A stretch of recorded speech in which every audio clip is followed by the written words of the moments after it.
ಉತ್ತರ ಕರ್ನಾಟಕದ ಹೆಮ್ಮೆಯ ರೈತ ಧ್ವನಿ. ಶ್ರೀ ಗುರುಭ್ಯೋ ನಮಃ. ಪ್ರವಚನ ಜ್ಯೋತಿಷ್ಯ ರೈತ ಧ್ವನಿ ನ್ಯೂಸ್ನ ಎಲ್ಲಾ ವೀಕ್ಷಕರಿಗೆ ಶರಣಾರ್ಥಿಗಳು. ಗುರುಬ್ರಹ್ಮ ಗುರು ವಿಷ್ಣು ಗುರುದೇವೋ ಮಹೇಶ್ವರ ಗುರು ಸಾಕ್ಷಾತ್ ಪರಬ್ರಹ್ಮ ತಸ್ಮೈ ಶ್ರೀ ಗುರುವೇ ನಮಃ. ಕರ್ತೃ ಗುರು ಗುದ್ದಲಿ ಶಿವಗಳಿಗೆ ಗದ್ದಿಗೆಗೆ ಶರಣಾರ್ಥಿಗಳನ್ನು ಸಮರ್ಪಣೆ ಮಾಡಿ ವಿದ್ಯಾಗುಗಳಾಗಿರ್ತಕ್ಕಂಥ ಓಂ ಚಿಗ್ಲೆ ಲಿಂಗೈಕ್ಯ ನಿರಂಜನಮ್ಮ ಸ್ವಾಮಿಗಳಲ್ಲಿ ಕೂಡ ಭಕ್ತಿಪೂರ್ವಕವಾಗಿರ್ತಕ್ಕಂಥ ಪ್ರಣಾಮಗಳನ್ನು ಸಮರ್ಪಣೆ ಮಾಡಿ ಆಂಗಲ್ಯ ಗುರು ಕುಮಾರ ಶಿವಯೋಗಗಳಲ್ಲಿ ಮತ್ತು ಜಗದ್ಗುರು ಪಂಚಾಚಾರ್ಯರಲ್ಲಿ ಕೂಡ ಭಕ್ತಿಪೂರ್ವಕವಾಗಿರ್ತಕ್ಕಂಥ ಶರಣ ಸಮರ್ಪಣೆಯನ್ನು ಮಾಡಿ ಇವತ್ತಿನ ವಿಶೇಷ ಸಂಚಿಕೆ ವಿಷಯ ಅಂತಂದ್ರೆ ವಿಶ್ವಾವಸುನಾಮ ಸಂವತ್ಸರದ ಖಂಡಗ್ರಾಸ ಚಂದ್ರಗ್ರಹಣದ ಬಗ್ಗೆ. ಖಂಡಗ್ರಾಸ ಚಂದ್ರಗ್ರಹಣ ಶ್ರೀಶಿಕೆ 1947ನೇ ವಿಶ್ವಾವಸುನಾಮ ಸಂವತ್ಸರದ ಭಾದ್ರಪದ ಶುಕ್ಲ ಹುಣ್ಣಿಮೆ ದಿನ ಗ್ರಹಣ ಗೋಚಾರ ಆಗ್ತದೆ. ವಿಶೇಷವಾಗಿ ನಮ್ಮ ಭಾರತ ದೇಶದಲ್ಲಿ ಕಾಣುವುದರಿಂದ ನಾವು ಗ್ರಹಣವನ್ನ ಆಚರಿಸುವಂತದ್ದು ಬಹಳ ಅವಶ್ಯಕತೆ ಇದೆ. ದಿನಾಂಕ 7/9/2025 ಈ ಒಂದು ಖಂಡಗ್ರಾಸ ಚಂದ್ರಗ್ರಹಣ ಭಾರತದಲ್ಲಿ ಸಂಭವಿಸುತ್ತದೆ. ಮತ್ತು ಭಾರತದಲ್ಲಿ ಅಷ್ಟೇ ಅಲ್ಲ, ಇನ್ನು ಇತರೆ ದೇಶಗಳಲ್ಲಿ ಕೂಡ ವಿದೇಶದಲ್ಲಿ ಕೂಡ ಈ ಒಂದು ಗ್ರಹಣ ಸಂಭವಿಸುತ್ತದೆ. ಅದಕ್ಕಾಗಿ ಯಾವ ಯಾವ ದೇಶದಲ್ಲಿ ಈ ಗ್ರಹಣ ಸಂಭವಿಸುತ್ತದೆ ಅಂತಂದ್ರೆ ಯುರೋಪ್ ದೇಶಗಳಲ್ಲಿ ಮತ್ತು ಏಷ್ಯಾ ಖಂಡ ಮತ್ತು ಹಿಂದೂ ಮಹಾಸಾಗರದಲ್ಲಿ ಈ ಒಂದು ಗ್ರಹಣ ಗೋಚಾರ ಆಗ್ತದೆ.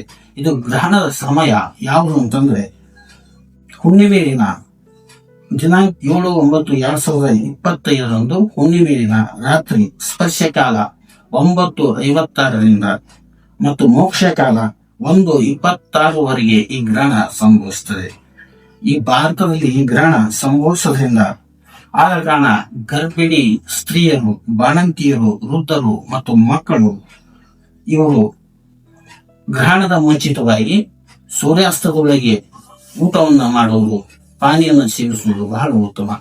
ಗ್ರಹಣ ಅದು ಚಾಯ್ ಇರೋದ್ರಿಂದ ಸೂರ್ಯಾಸ್ತದ ಒಳಗಾಗಿ ನಾವು ಏನಾದರೂ ಸೇವನೆಯನ್ನ ಮಾಡಬಹುದು.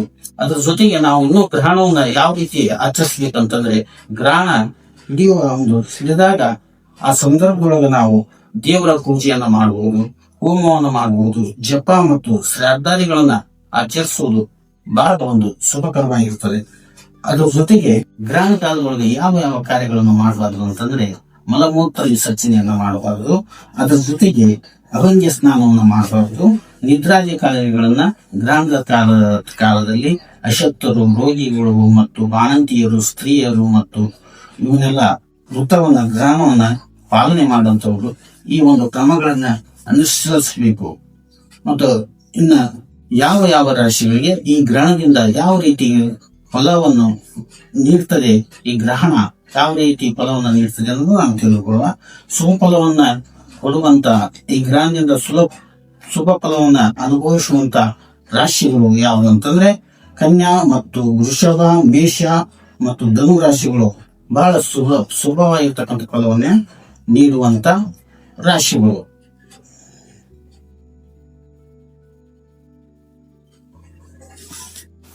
ಗ್ರಹಣದಿಂದ ಇನ್ನು ಯಾವ ಯಾವ ರಾಶಿಗೆ ಯಾವ ಯಾವ ಫಲ ಅನ್ನೋದನ್ನ ನಾವೀಗ ತಿಳಿದುಕೊಳ್ಳೋಣ.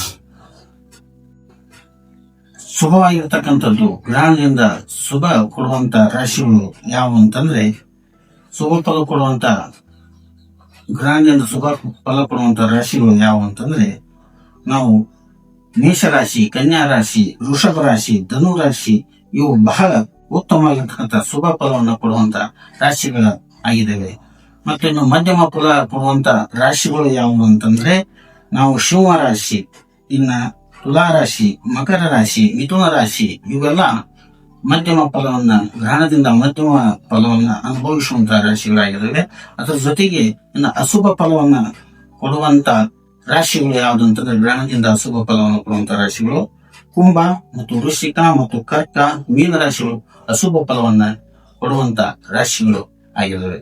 ಅದ್ರ ಜೊತೆಗೆ ಇನ್ನ ಅಶುಭ ಫಲವಿರ್ತಕ್ಕಂಥ ರಾಶಿಗಳು ಯಾವ ರೀತಿಯಾಗಿ ಪರಿಹಾರವನ್ನು ಮಾಡ್ಬೇಕಂತಂದ್ರೆ ಯಾವ ರೀತಿಯಾಗಿ ನಾವು ಒಂದು ಋತ ಗ್ರಹಣವನ್ನ ಆಚರಿಸಬೇಕು ಅಂತಂದ್ರೆ ಗ್ರಹಣ ಆದ ನಂತರ ನಾವು ಆಚರಿಸುವಂತ ಕಾರ್ಯ ಯಾವುದು ಅಂತಂದ್ರೆ, ನಾವು ಅಕ್ಕಿಯನ್ನ, ಬಿಳಿ ವಸ್ತ್ರವನ್ನ, ಅದರ ಜೊತೆಗೆ ಬೆಳ್ಳಿಯ ಒಂದು ಚಂದ್ರನ ಪ್ರತಿಮೆಯನ್ನ ಪೂಜಿಸಿ ನಾವು ಅಕ್ಕಿ ಮತ್ತು ಬಿಳಿ ವಸ್ತ್ರದ ಜೊತೆಗೆ ಗುರುಗಳಿಗೆ ದಾನವನ್ನು ನೀಡುವುದರಿಂದ ನಾವು ಅಶುಭ ಫಲಗಳನ್ನ ಕಡಿಮೆ ಮಾಡ್ಕೋಬಹುದು. ನಾವು ಚಂದ್ರನ ಒಂದು ಗ್ರಹಣದಿಂದ ಆಗುವಂತ ಒಂದು ಪರಿಣಾಮವನ್ನ ನಾವು ಕಡಿಮೆ ಮಾಡ್ಕೋಬಹುದು.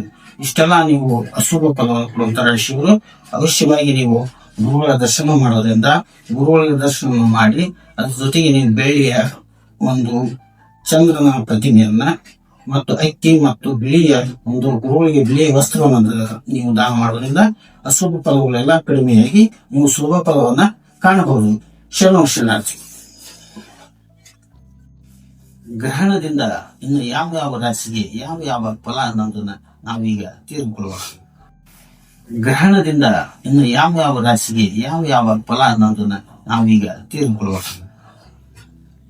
ಶುಭವಾಗಿರ್ತಕ್ಕಂಥದ್ದು, ಗ್ರಹಣದಿಂದ ಶುಭ ಕೊಡುವಂತ ರಾಶಿಗಳು ಯಾವ ಅಂತಂದ್ರೆ, ಶುಭ ಫಲ ಕೊಡುವಂತ ಗ್ರಹಣದಿಂದ ಶುಭ ಫಲ ಕೊಡುವಂತ ರಾಶಿಗಳು ಯಾವ ಅಂತಂದ್ರೆ, ನಾವು ಮೇಷರಾಶಿ, ಕನ್ಯಾ ರಾಶಿ, ವೃಷಭ ರಾಶಿ, ಧನು ರಾಶಿ ಇವು ಬಹಳ ಉತ್ತಮವಾಗಿರ್ತಕ್ಕಂಥ ಶುಭ ಫಲವನ್ನು ಕೊಡುವಂತ ರಾಶಿಗಳ ಆಗಿದ್ದಾವೆ. ಮತ್ತಿನ್ನು ಮಧ್ಯಮ ಫಲ ಕೊಡುವಂತ ರಾಶಿಗಳು ಯಾವುವು ಅಂತಂದ್ರೆ, ನಾವು ಸಿಂಹ ರಾಶಿ, ಇನ್ನ ತುಲಾ ರಾಶಿ, ಮಕರ ರಾಶಿ, ಮಿಥುನ ರಾಶಿ ಇವೆಲ್ಲ ಮಧ್ಯಮ ಫಲವನ್ನ, ಗ್ರಹಣದಿಂದ ಮಧ್ಯಮ ಫಲವನ್ನ ಅನುಭವಿಸುವಂತ ರಾಶಿಗಳಾಗಿದ್ದಾವೆ. ಅದರ ಜೊತೆಗೆ ಇನ್ನು ಅಶುಭ ಫಲವನ್ನ ಕೊಡುವಂತ ರಾಶಿಗಳು ಯಾವ್ದು ಅಂತಂದ್ರೆ, ಗ್ರಹಣದಿಂದ ಅಶುಭ ಫಲವನ್ನು ಕೊಡುವಂತ ರಾಶಿಗಳು ಕುಂಭ ಮತ್ತು ವೃಶ್ಚಿಕ ಮತ್ತು ಕರ್ಕ, ಮೀನ ರಾಶಿಗಳು. ಈ ಗ್ರಹಣದಿಂದ ಅಶುಭ ಫಲಗಳನ್ನ ಈ ರಾಶಿಗಳು ಅನುಭವಿಸ್ತಾರೆ. ಅದಕ್ಕಾಗಿ ಈ ಅಶುಭ ಫಲಗಳನ್ನ ಕಡಿಮೆ ಮಾಡ್ಲಿಕ್ಕೆ ನಾವು ಏನನ್ನ ಪರಿಹಾರ ಮಾಡ್ಬೇಕಂತಂದ್ರೆ, ನಾವು ಬೆಳ್ಳಿಯ ಚಂದ್ರನ ಒಂದು ಪ್ರತಿಮೆಯನ್ನ ಪೂಜೆಯನ್ನ ಮಾಡಿ ಗುರುಗಳಿಗೆ ನಾವು ಬಿಳಿ ವಸ್ತ್ರ ಮತ್ತು ಅಕ್ಕಿ, ಸಾಧ್ಯವಾದಷ್ಟು ವಸ್ತ್ರ ಮತ್ತು ಅಕ್ಕಿ, ಅದರ ಜೊತೆಗೆ ಬೆಳ್ಳಿಯ ಚಂದ್ರನನ್ನ ಪೂಜಿಸಿ ಗುರುಗಳಿಗೆ ದಾನ ನೀಡುವುದರಿಂದ ನಾವೆಲ್ಲ ಅಶುಭ ಫಲಗಳೆಲ್ಲ ಹೋಗಿ ನಾವು ಶುಭ ಫಲಗಳನ್ನ ಈ ರಾಶಿಯವರು ಪಡೆಯಬಹುದು. ಕುಂಭ ರಾಶಿಯವರು, ವೃಶ್ಚಿಕ ರಾಶಿಯವರು ಮತ್ತು ಕರ್ಕ ರಾಶಿಯವರು, ಮೀನ ರಾಶಿಯವರು ಇದನ್ನ ಪರಿಹಾರ ಮಾಡೋದ್ರಿಂದ ನಾವು ಅಶುಭ ಫಲಗಳನ್ನ ಕಳೆದುಕೊಂಡು ಶುಭ ಫಲಗಳನ್ನ ಕಾಣಬಹುದು. ಶರಣಾರ್ಥಿಗಳು.